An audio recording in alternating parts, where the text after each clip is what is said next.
To cut my head off? You'd I like to will. cut my head off, I but yeah, will. I know.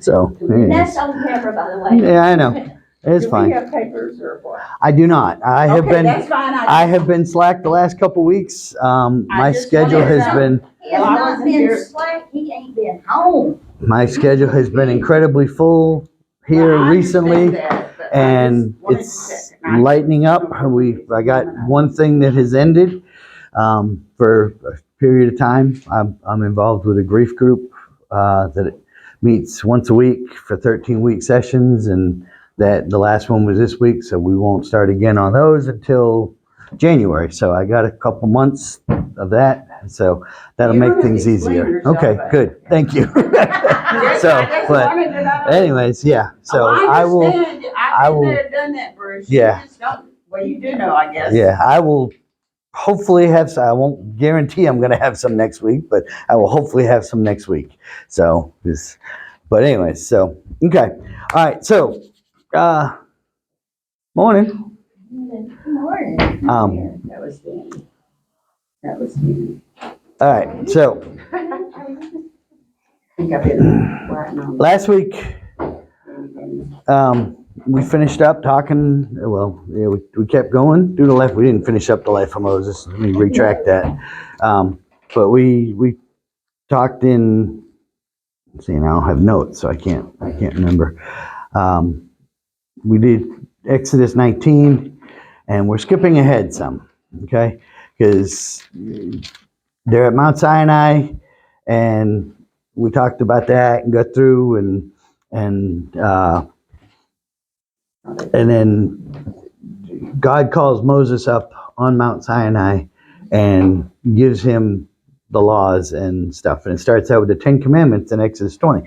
And I had suggested that I had said that I've read through this, and because I'm focusing this on the life of Moses and the events in Moses' life, yes, this is an event, but going through and all the laws and the stuff for the tabernacle and all the stuff that's outlined in these next few chapters, I didn't really feel like I needed to address right now as part of this. Some point in time I will. We've already talked about the 10 Commandments at one point in the years we've been having this class, and we all know the 10 Commandments anyways. But we're going to, I suggested we skip ahead, and so I told you guys could go ahead and read all the way up through 31, and I was going to pick up in 32, but I decided to backtrack just a tiny little bit.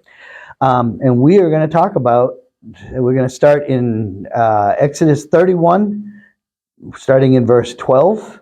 And we're going to do the last 6 or 7 verses in 31. And we're going to talk about the Sabbath law, because this is kind of a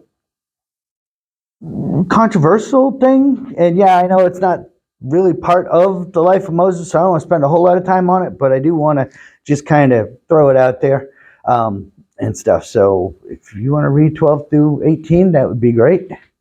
Okay.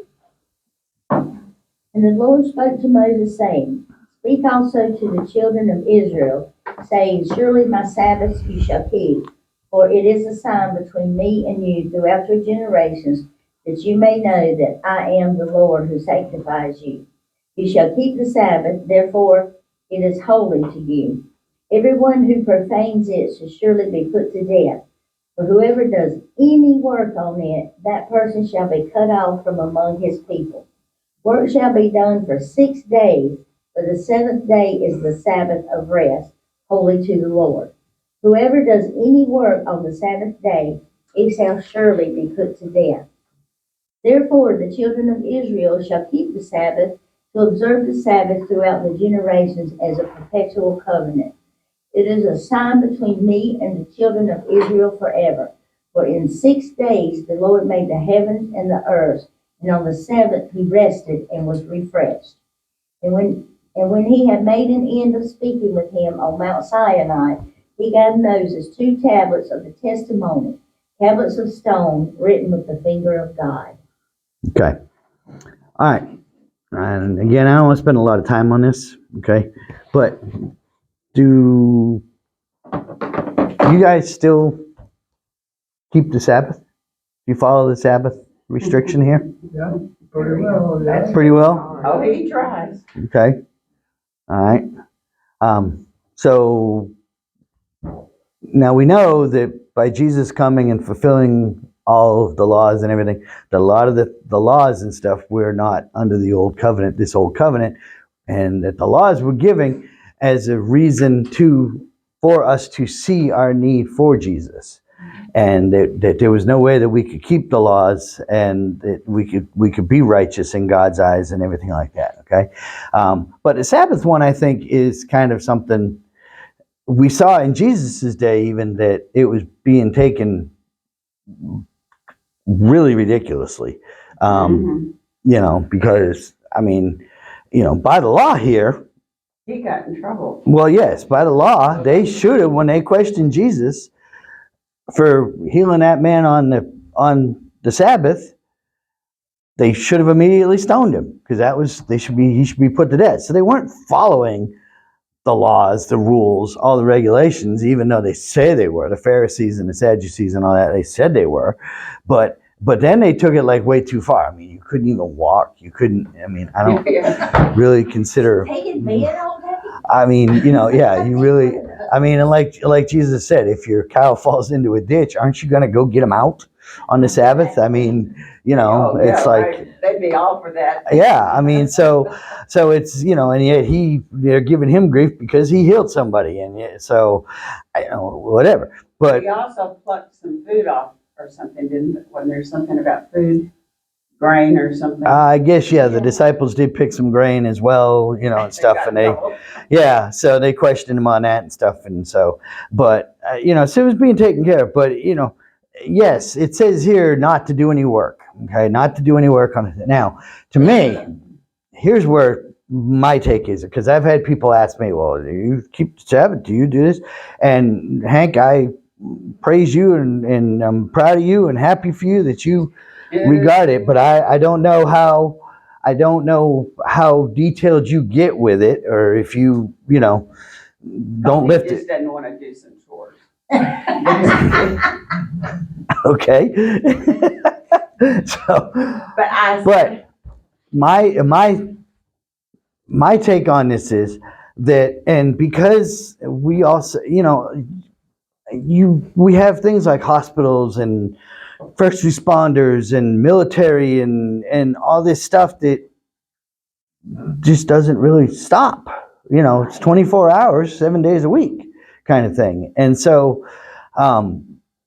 so you got, so some people are really, do you do that every Sunday, Hank? Is Sunday the day that you honor the Sabbath? Oh, yeah. Okay. Okay, well, I'm just asking. You said that you honor But it. his sisters real good. did not. That's what Okay, all right. Well, but I'm not talking about his sisters. I'm talking about Hank. And that's good. But but now in the Jewish time, it was calendar started on Sunday, and it went, and they had Saturday as the Sabbath day, and we still have some. We have what, Seventh-day Adventists. I think that they have church on Saturday and whatever but when with the new covenant, it got moved to giving God the first day of the week. Okay, and I'm all for that. We all come to church on the first day of the week, but like Danny, he's preaching. He's leading the church. He's shepherding the church. It's not only his vocation, but it's his calling. Okay. And so, and as far as the Pharisees were going, what I'm doing right now and talking to you would probably be considered a violation of the Sabbath, because so it gets crazy. It gets kind of, ridiculous that, how some people take. But my thing is that if you take 1 day a week, and we're supposed to be in our Bible and in our Word and praying to God every day of the week. But if you take 1 day of the week and try and cut back and not do as much, get some rest. I got to be really careful how I'm wording this right now, because I got somebody sitting across the room that has figured out that I can't seem to slow down. So And so I'm trying to be really careful here so I don't have this brought back to me later. So, but It works that way, doesn't it? yeah, it does. It does. So, if you take one day and get some rest, because our bodies need rest. This is more than than just a spiritual thing. This is a physical. We need to take some time to rest. We need to take some time to slow down and to rest. Okay. Now, come to a complete stop and do absolutely nothing. I don't know. I don't think we need to go as far and to do that and all that stuff. Okay. And to me, it doesn't matter if it's Sunday or whatever day it is, as long as you take that one day a week where you honor God and give Him extra time and rest and focus on God during that time. I think that you're honoring the Sabbath. Thoughts, opinions on that? I washed dishes this morning. Mhm. I broke the law already. I'm getting some stones. So, I've always wanted to do that. I finally get my chance. Oh no. God for Jesus. So But yeah, this is really good how you're expressing all this. yeah. This is before Jesus, and that makes Right. all the difference in the world. Right. This is before Jesus, and so it's not as strict. It's not as that we have to. We can't do anything at all, or we're going to get stoned to death or killed, or no, that's not it. Okay. Some people some people don't like the fact that sports are played on Sundays and things like that or whatever. Okay. I'm a big sports person. I like sports. Sports is one way that I kind of rest and relax. Watching it, not playing it. Sleeping for it. That too. Well, yeah, let's get to the rest of it. But He gets his rest when that recliner goes Yeah. back. I know he's gone. So, in fact, last night the World Series ran. Game 7 of the World Series ran so late last night. I set the clocks back and then blew my hour of extra sleep by watching the end of the ball game. So, no, it wasn't. The team I wanted to win lost. So, Well, they were really good. yeah, they were. It was a really good series. But anyways, but yeah. I was So doing the same so thing, we're but I went to sleep very soon there. yeah. So I know that. I think we need to take and be mindful that we need to focus on giving God a day out of the week that and not doing work 7 days a week, not working 7 days a week, not doing our vocations or our whatever and stuff. And I know that's hard sometimes. It's hard for me because I was raised with a dad who didn't believe, and so we spent the weekends working and doing and things like that. But he still allowed us to go to church and he allowed Mom to bring us to church and everything. And so we had that time where we went and gave God, worship God and gave Him his due and whatever. It doesn't mean you have to go to church all the time. We want you here. We love you here, and we hope that this helps you. But it's, but like I say, for some people, church is not restful. Like for Danny and some other leaders in the church, it's not restful. And so, I don't. And to be honest with you, Not ready for you. and it's not.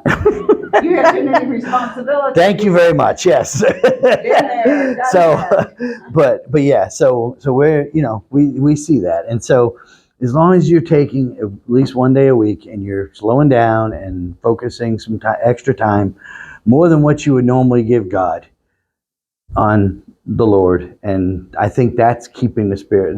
That's keeping the Sabbath and abiding by that. And I think it's important not only for physically to slow down and to take some time, but also spiritually and mentally and all that kind of stuff to reset, to recharge. Our body, He designed us to need rest. And He set the example for us. Creation for 6 days, rest for one. What He did. Right from the very start, He was showing us how to do this. And that's because He did that at the very beginning. I think it is important to do that. And so, we need to spend that time with God. So, okay. Any more thoughts or questions about that? No?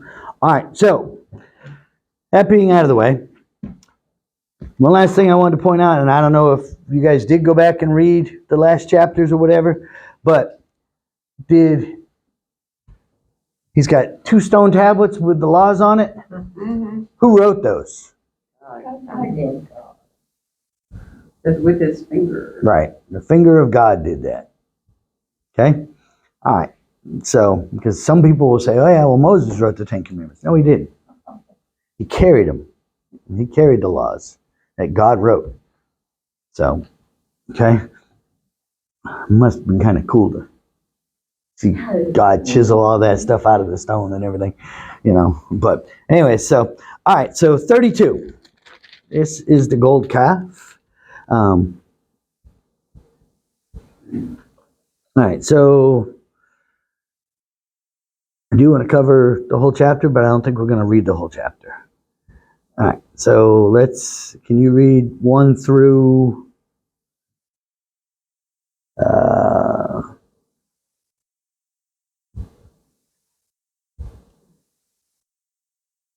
1 through,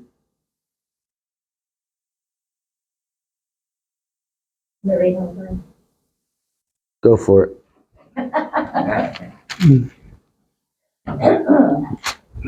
Golden calf. Now when the people saw that Moses delayed coming down from the mountain, the people gathered together to Aaron and said to him, Come, make us gods that shall go before us. For as for this Moses, the man who brought us up out of the land of Egypt, we do not know what has become of him. And Aaron said to them, Break off your golden earrings which are in the ears of your wives, your sons, your daughters, and bring them to me. So all the people broke off the golden earrings which were in their ears and brought them to Aaron. And he received the gold from their hand, and he fashioned it with an engraving tool and made a molded calf. Then they said, This is your God, O Israel, that brought you up out of the land of Egypt. So when Aaron saw it, he built an altar before it. And Aaron made a proclamation and said, Tomorrow is feast to the Lord. Then they rose early in the next day, offered burnt offerings, and brought peace offerings. And the people sat down to eat and drink and rose up to play. Okay, stop there, please. Pause there. Okay. All right, so Moses is gone for 40 days. He's up on a mountain a long time. They're starting to wonder what happened to him. They're not really wondering all that much. You know, they know Joshua went with him. So, you know, couldn't be too bad. And so, but they're lost apparently. Impatient. Yeah, there you go. That's a good word for it. They're impatient. Okay, they're impatient because they say, well, we don't know what happened to him, so he may be dead. He might be, you know. Let's move on. Yeah, right. Exactly. Exactly. So, you know, and so we need another God. Not that Moses was God, but Moses spoke for God, and so that's why they were like, we need another God. We need another God to lead us. Like this, like, you know, we were led out of Egypt. Okay? So, okay. I think Aaron's got a pretty good scam here. Bring me all your gold. Bring me all your gold and give me this, you know? Oh, yeah. Huh? He argued none. No, he didn't. And he saw the hand of God. He was with Moses when all that went on. Exactly. And that always surprised me. Yeah, he He just, just rolled over. yeah. Yeah. I mean, if you got 1,000,000 angry people hollering at you, would you roll over? After seeing what God had done, I don't know. I think I might would have Taking the beating? run. Why is everything run about you?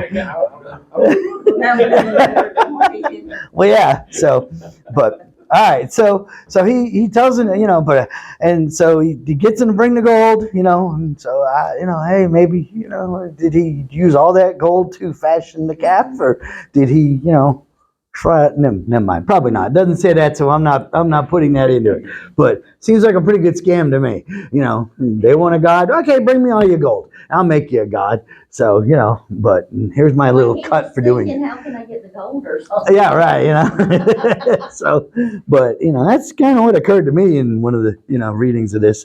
So, but anyway, but not only that he had them bring the gold and he made the golden calf, fashioned it, carved it, did all that. But then he said, okay, here's your God. Tomorrow we're going to have a celebration to your new God. Really? I mean, And who brought you up out of Egypt? yeah, right. This is the God that brought you up out of Egypt. Yeah. I mean, really? So, huh? Not boo-boo. No. So, I mean, so yeah. So he compounds it because not only does he make the thing, but then he also puts it to the level of, oh, this is a God for you. This is your God now. We're gonna worship this and honor this tomorrow. And they got up early and had a festival. They ate and then drank, and then it says they play. Right? Yeah. What do you think the playing was? We know that a lot of customs and cultures, when they're doing festivals and things to their gods, there's a lot of sin involved in those things. There's a lot of immorality. There's a lot of drunkenness. There's a lot of lewdness, whatever you name it. Those ones that Paul talks about later on in the you know, the fruit of the Spirit and the acts of the Spirit before we became, it's, you know, stuff along those lines.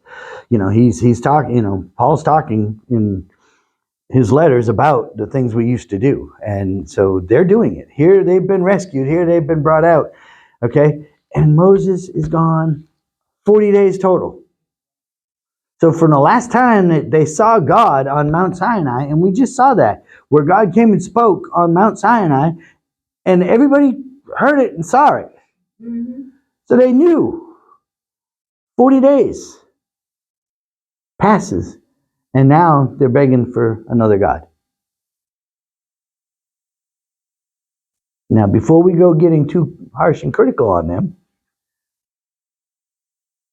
how long is it when we become a Christian, or even when we leave church, or our Sabbath day or whatever, that how do we put something else ahead of God that week?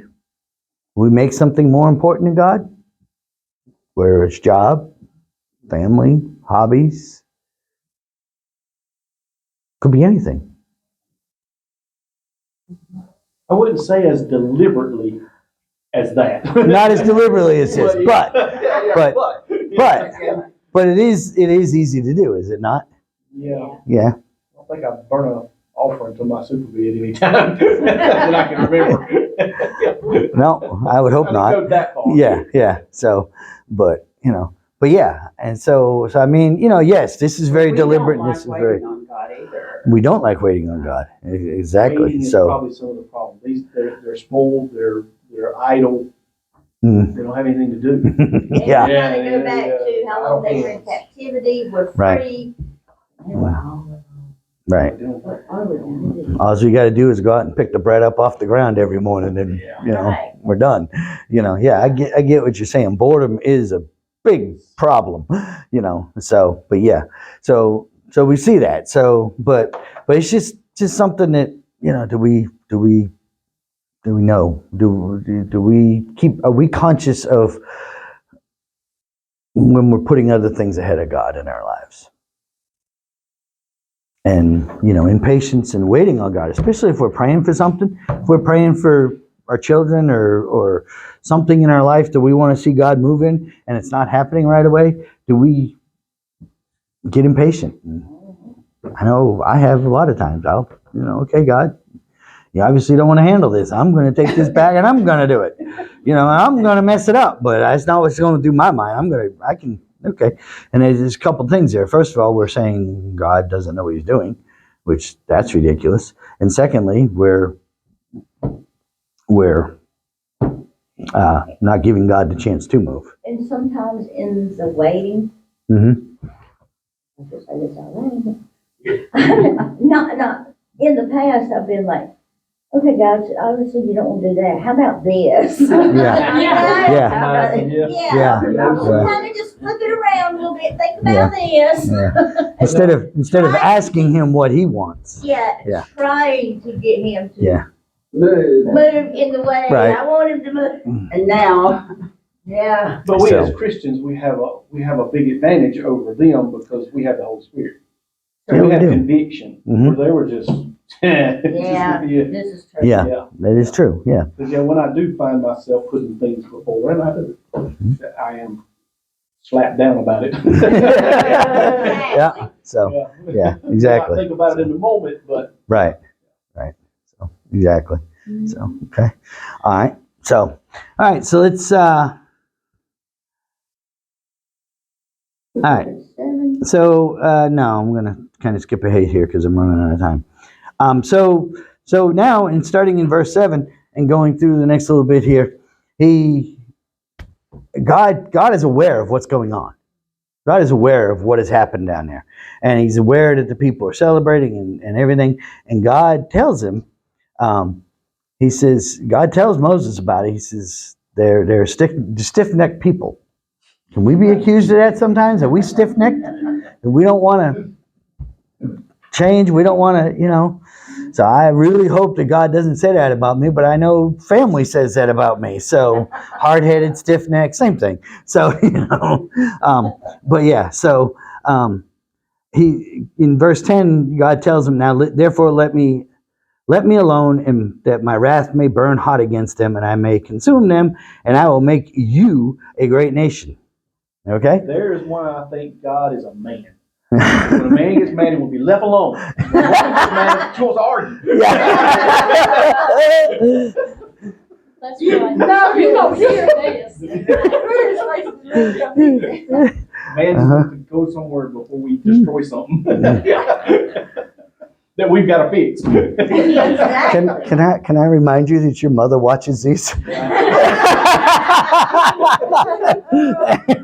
So, but anyways, I'm still so a good runner. yeah, yeah, and she's got knee issues, right? Yeah. So but anyways, but yeah. So he's gonna just wipe them out. He's gonna get rid of them. He's gonna whatever. Okay. Moses goes to bat for them.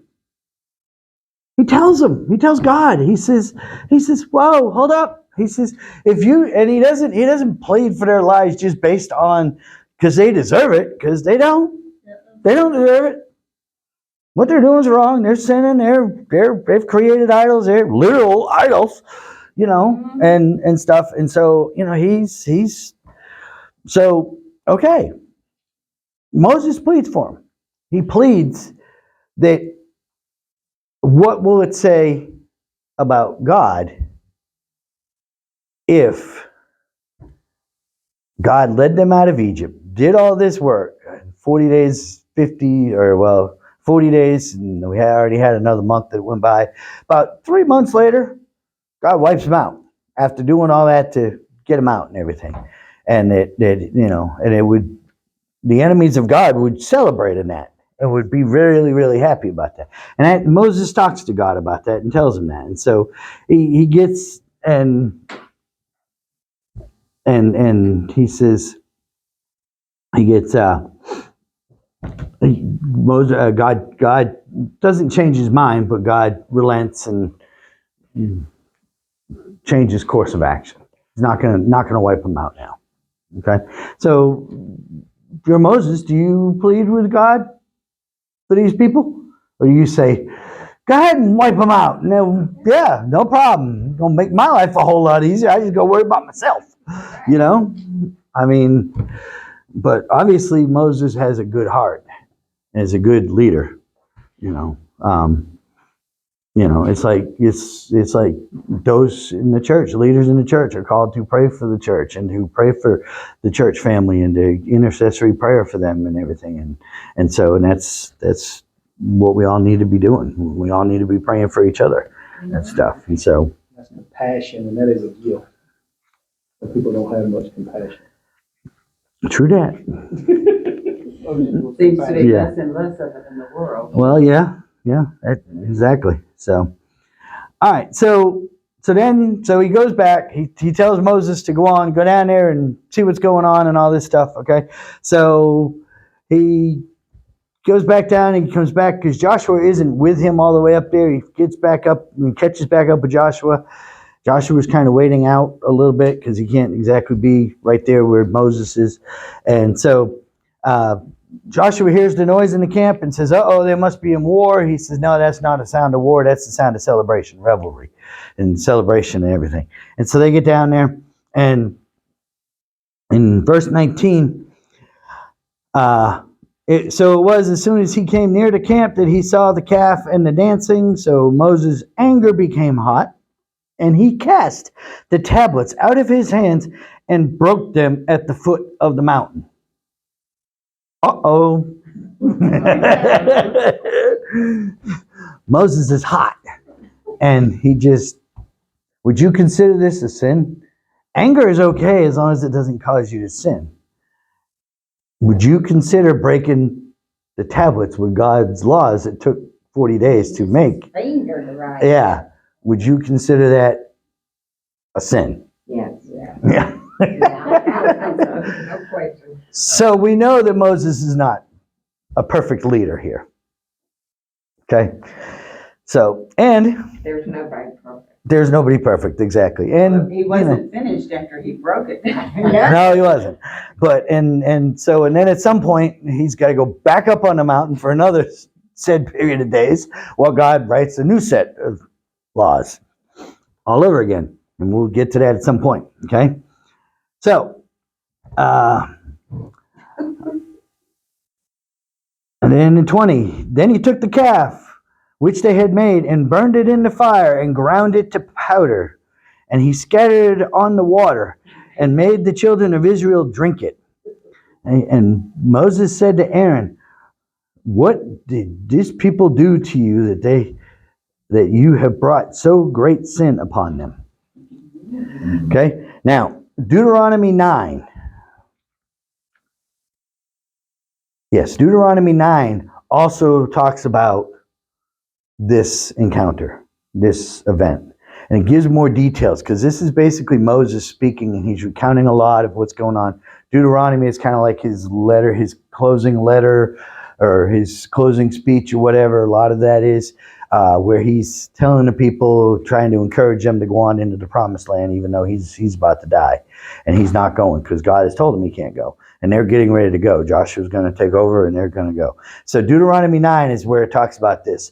And it talks about how there was a stream close by and he threw the water into the, or he threw the, not the water, he threw the gold, the powder into the thing, into. Now, does does fire destroy gold or does it refine it? So burning it would not have destroyed it. He really had to work at this thing to grind it into powder. Right? Yeah. Yeah. And then he made them drink it. Drink the gold dust. Okay. All right. And so then, okay, so now he's giving Aaron the chance. He's saying to Aaron, he says, what happened? He's hoping Aaron that, Aaron says, they tied me up and they, but Aaron doesn't say that. Okay? So Aaron said, do not let the anger of my Lord become hot. You know the people, they are set on evil. Looks like he's trying to point blame here. For they said to me, make us gods that shall go before us. As for this Moses, the man who brought us out of the land of Egypt, we do not know what has become of him. Okay, so now they're giving him credit for bringing them out of Egypt. Giving Moses credit, where it wasn't Moses, it was God. Right?